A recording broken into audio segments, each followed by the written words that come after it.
Casey Campbell, yes.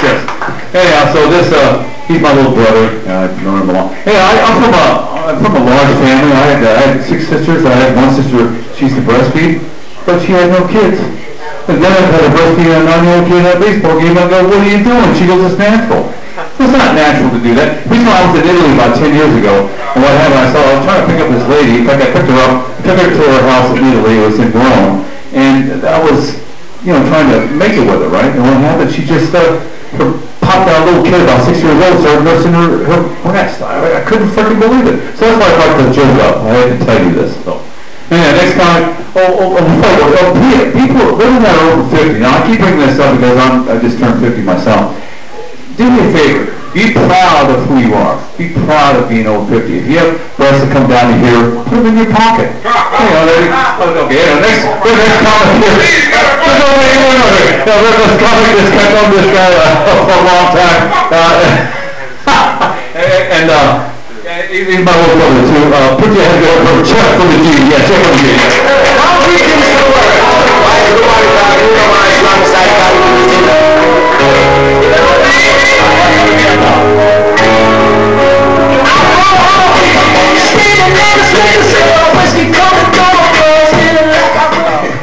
Because that's what the music you think of when you think of me, right? I was just up on stage down in Poway, and this guy got up after me and started bombing. I said, hey, put that kid from Jerry Maguire back up there, will ya? And I said, did you know that the average brain weighs 8 pounds? Did you know that dogs and bees both smash a year? Does anyone remember that character's name? Justin Lipnicki. Isn't that a great name? Justin Lipnicki. You think he got made fun of growing up Lipnicki? Did you know that's a new joke? No, I look like a lot of famous people. My friends say I look like a mix between Colonel Sanders, the albino monk from the Da Vinci Code, and the O-Face guy from Office Space. Oh.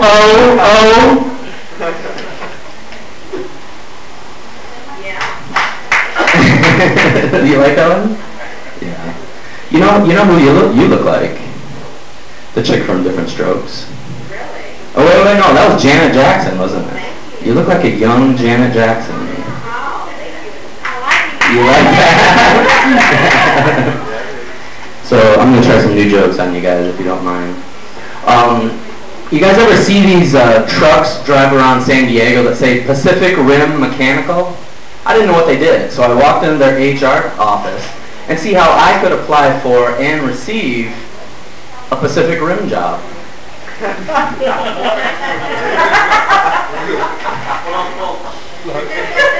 And you guys are all perverts. That's awesome.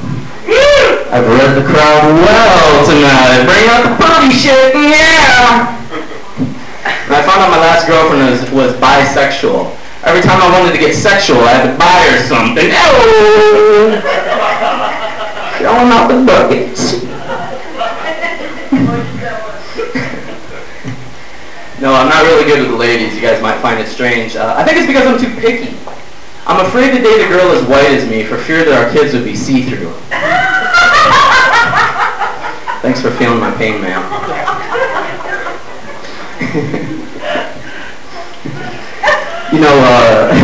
Thank you. Should we stick with the white jokes? More whitey jokes? Okay, good. During the summertime when I get tan, I have what I call a Neapolitan look. Chocolate, strawberry, and don't judge me by the color of my neck, okay? Strawberry and vanilla. Vanilla. Works in front too. Vanilla. You guys are imagining my white wiener right now, aren't you? Vanilla. He's like, I can't get it out of my head! My buddy got married in Jamaica. You guys ever been to Jamaica? We went to, okay, real diverse crowd, okay, world travelers, good. Staycationers, okay, that's fine too. Staycation, that'll work. No, my buddy got married in Jamaica. I was his best man. We stayed at this all-inclusive resort where you ate everything all around the clock. You drank anything you wanted around the clock. And they had guards on the beach because it's such a rough area, this part of Jamaica. And they actually had in the pool, they had a bar you could swim up to. You guys ever been to the swim bar? Yeah. How convenient, right? They give you a place to drink and a public urinal all in one. And you know, I grew up with a pool back in Michigan, and my dad always teased us that he put a chemical in the pool that if you peed, you had a blue ring around you the entire time. Imagine how many blue frickin' rings are going to be at the swim bar in Jamaica. Oh, that's a new one. You know, I have a very unusual job. I work for the crack doctor. Okay. Yeah, the crack doctor. I have a PhD in crackology. It's windshield repair, guys. Lighten up. Windshield repair, okay? We do, however, give discounts out to crack hoes. So let everybody know. Which reminds me, you know what's worse than being a crack hoe? I would never wish being a crack hoe on anybody. Assistant crack hoe. Because you don't want to be taking orders from a crack hoe. You want to stay superior. You want to be giving the orders to crack hoes like this guy does. No, it's always funny when people we answer the phone. Yeah, crack doctor. And they're like, whoa, what? And they're like, yeah, I need a chip in my windshield. Oh no, that's the wrong crack doctor. Can you see how these crack jokes are starting to evolve over time? And when I get super busy, I say, wow, that really brings a new meaning to crack epidemic. You guys have seen New Jack City? Maybe not. Yeah, baby. You know, I'm like Chris Rock of New Jack City when I get busy. I'm like, man, it keeps pulling me back in. Keeps pulling me back in. Okay, we're gonna skip the rest of those crack hoe jokes. Do you guys think a dyslexic illiterate even knows what that word means? Okay, that's too thoughtful. I got pulled over speeding the other day. You guys get a lot of speeding tickets? No? A lot of drunk driving tickets? A lot of DUIs? Just this guy? You're drinking water, well done. That's after 24 locos, right? 4 locos. I drink so many I get banned for everybody. What a dumbass, right? That wasn't you though, right? Okay, good. No, I got a speeding ticket the other day, and the excuse I gave to the officer was pretty lame. I said, you know, officer, I wasn't speeding. I was just trying to stay up with the CHP pace car. Or like you see these hillbillies with the bumper stickers. I'm not speeding. I'm qualifying. I need more postcard humor and bumper sticker humor.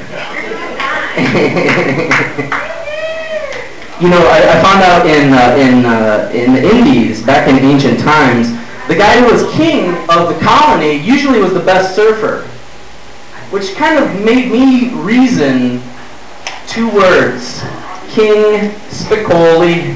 Think about it. Think about it. All right. King? Oh, sweet! Alright, let's go hit some gnarly waves, you guys. Tasty barrels. We'll hire Van Halen for a party. That's a new one too. You guys, isn't it drive you crazy when you hear a ringtone that sounds exactly like your ringtone? What do? You try to answer your phone, right? Here's the other thing, even if you don't hear like a ringtone that sounds like yours, you still reach for it, don't you? You're like, nope, wasn't me. I can prove it. I got the call log, I'll bring it up. No, I grew up in Michigan, and I grew up playing traditional sports, football, basketball, and I was actually an offensive center in football. For those of you guys who don't know anything about football, I was the guy who ran up to the ball at the very first of the play. I would reach down, I would bend down, I would grab the ball, and another man would come up behind me, and he would put his hands, he would crouch down too, so it was kind of like one on top, you know, kind of like a daisy chain, but it wasn't gay, mind you, it was cool. And so he reaches down and he puts his hands right in this area, right in here, right on the gooch. Okay, right near the gooch, if you use those terms. You know, the frankenbeans, the twickenberries, the scrotal taint. If you wanted to truly describe where, and then I would slam the ball mere inches from my scrotal taint. And I call that joke scrotal taint. You guys ever seen the movie Pulp Fiction? We're just going to move on. You know, I was in getting my car, the oil change at Jiffy Lube the other day, and it kind of reminded me of Pulp Fiction. You know who it reminded me of? The basement gimp. Because the worst job in the world at Jiffy Lube, basement gimp. And then you see that guy, and he's all scarred up. He's down there, he's got a ball gag. No. I felt sorry for that guy. There's another joke called, Who Would Jesus Sue? Do we want to go there? Okay, Jesus was a Jew, right? You think he had a lawyer? Who's the defendant in that lawsuit, is my question. You know, you guys remember a while back during Easter, they had that big earthquake, right? That was like one of the longest earthquakes I'd ever been through. Do you guys remember that one? It lasted forever, right? And I'm sitting there like dancing around, and all my friends are back in Michigan. Everyone's on Facebook like, earthquake! It's like, it's still going, earthquake! You know, it goes right up there. So my friends are like back in Michigan, and they're like, hey Geoff, does that ever freak you out? I say, you know, the last one on Easter kind of scared me a little bit, but I didn't freak. I just took it as Jesus RSVP into my barbecue. You can imagine, okay, Jesus down for one. Okay, he comes in, he's like, bing bong. Jesus had a few pre-parties. You're like, hey! Happy Easter, everybody! Happy Me Day! Fuck you guys! He's got like a box of wine. Hey, Jesus, you made it! Come on in! No, bring the wine, bring the sacrament. Let's go! We got you seated over here at the little kiddies table. Go ahead and have a seat. No, take your box with you. It's a party. Whoop it up, you know, Jesus! Party! Oh, look at how meek and mild he is. Jesus, the way he's sharing sacraments to the little kids. Oh no, Jesus, they're just little kids. By the end of the night, they're like, Jesus loves little children. And if you guys didn't, I was gonna say, he's walking away on that one. Because the demons have entered my bladder. Now I'm getting rid of them. You know, I have a lot of friends that are musicians. And I thought, man, this guy's really a natural. He's musically gifted, like naturally. I guess you could say he's got a 4-track mind. No. Thank you. I know that was a badoom chinch. Whenever I go to La Jolla, and I'm at this real fancy place, and it's right on the water, and I'm doing a windshield repair for this guy, I say, you know, this is a really nice spot. I really like your car. I really like your house. You got a great spot. Yeah, but I'll have you know, this is probably where the giant tsunami is going to hit first. Have a nice day! And then just walk off. I probably don't get many callbacks from those guys. That's terrible. You know who would be really good at a staring contest? An optometrist. Isn't that all they do all day? And they're not afraid to get right in there on your grill, too. You're like, don't want to look at that. Well, I don't know, Geoff. Let me look a little longer. Kind of freaking me out a little, Doc. You got a breath mint? I would lose that every time. Sorry to mess up your mic there. I used to have this Hillcrest joke. I said I found out the other day how not to eat a banana driving through Hillcrest, and I proceed to deep throat the microphone. But I'm not going to do that on this one. I think a joke's better when you describe how you're going to do it, if you're to do it. No. You know, I think, you know, like I said before, I'm not really good with the ladies. I think it's because everything I learned how to socialize, I learned in elementary school on the playground. Okay? I learned my manners from a little game called Smear the Queer. Any players? Yeah? And that's not to be offensive. The queer was the guy, and no one ever called anybody queer back then. Nobody ever calls anybody queer anyway, really, do they? Oh, anyway. It was the guy, whoever had the ball, you smeared him. And we were big and we were rough and we were back in Michigan. There was snow on the ground, so we had snowmobile suits and we had moon boots. Did you have moon boots? No moon boots? I guess in Southern California you're not going to wear moon boots. But whoever had the ball, you smeared him. And this is when we started learning about girls. Like, okay, there's girls here. I'm kind of attracted to them. So what do? We smeared them. We tripped them. You know, we give them, punch them in the arm, Indian burns, put gum in their hair. And that does not translate well into adult life, I'm telling you right now. Okay? You're not getting the call back for the second date. I've discovered it. What's terrible? You think gay MMA wrestlers ever just go for the tickle spots?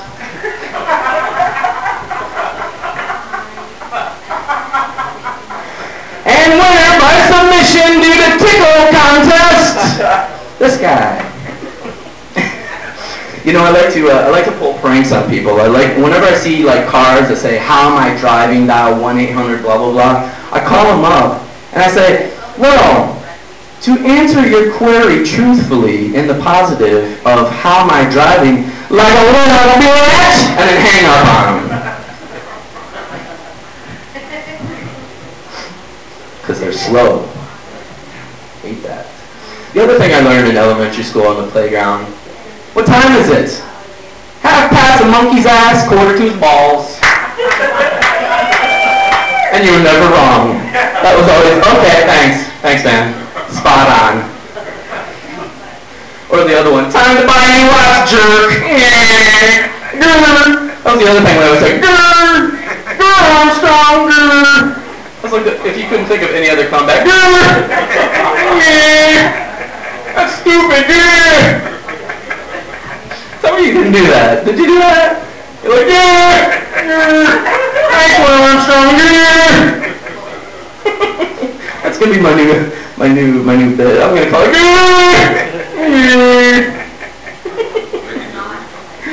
You know, funny that you mentioned that. He said the term retard, so I can say that word now. No, I actually used to work in a group home for mentally handicapped adults. Oh, I'm sorry. I thought he said it makes you sound like a retard. Yeah, ringtone, retard to ringtone. No, I actually did used to work in a group home. And we had this guy that was from Mexico. His name was Pancho. He was from Mexicali, Mexico. We know because he was always trying to go back to Mexicali, Mexico. He was always trying to run away and go home. Well, he was, check it out, he was quote unquote normal at one time. However, he was a thief. He would break into people's places and steal their rims. You know, Mexicans and rims. And one time the guy caught him and he brained him. He took a tire iron over the head, seriously. So he had a plate in his head. He had no short-term memory and had these fits of rage that he's got to get back to Mexico. Ah! And so, but he was a nice guy. But he was still a thief. So he would just pick up stuff. He'd like pick up this little stuff. He'd put it in his pocket and eventually start collecting stuff in his junk. And eventually it started bulging. If he was like out in the yard, he'd have sticks and twigs and dirt and rocks and shit all up in his grill. Well, he's out one day playing in the yard. We look out. We can't find Pancho. He's nowhere to be found. I jump in the van. I'm traveling. I'm like, okay, this guy's heading for the border. I just know it. We find him walking down the road, just determined, heading for the border. I was like, hey, Pancho! Hey, man! You looking for a free ride from Mexicali, Mexico? He's yeah, man! That's exactly where I'm going, man! Well, come on, get on in! So we open the door, he gets in. He's happy as a clam. I pull a Yui. He doesn't even notice. I pull a Yui. We go back into the group home. We greet him like a returning war hero. Ah, Pancho! Oh, yeah! Pancho, Pancho, Pancho! We take him. He's got all this shit in his pants. We get him in the shower. We give him a shower. We let him cool down. And then we take him down to the basement and we beat him mercilessly. Because no one's going to make fun of me named Pancho. I was either win or lose on that last one. That was a lose, I'll take. That's fine. You know, another job I want to try. You ever see these guys that say "Rest in peace"? You know, Donnie, 1975 to 2000. Where do those come from? Is there like a guy outside of a funeral with like a merchant table, like, "Hey, get your dead guy T-shirts. We got bumper stickers. We got rest in pieces. Get your dead guy T-shirts." I think that I would be unclassy enough to be able to pull that off. Okay, so I'll leave you guys with this. I grew up in the Wonder Bread capital of the world, Charlotte, Michigan. Our school was so white that a hairy Italian guy who tanned really well was our token black guy. And I found out, growing up in such a rural, honkified area near the ghetto in Detroit, that it's hard going into a Popeye's chicken, drunk as hell, in inner city Detroit where there's 2 inches of bulletproof glass between you and the cashier, and having the guts enough to say, "Can I roll against the hot dogs?"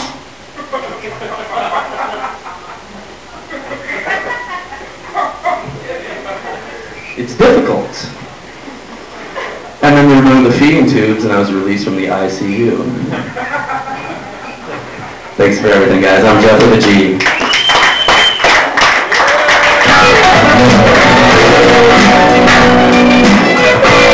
Do it, Geoff with a G, yes. Okay, now I'm going to make this, we have another comment here. This guy's from LA at the Comedy Store. Put that together for Mike Hess. Mike Hess, come on, Mike. Come on up, and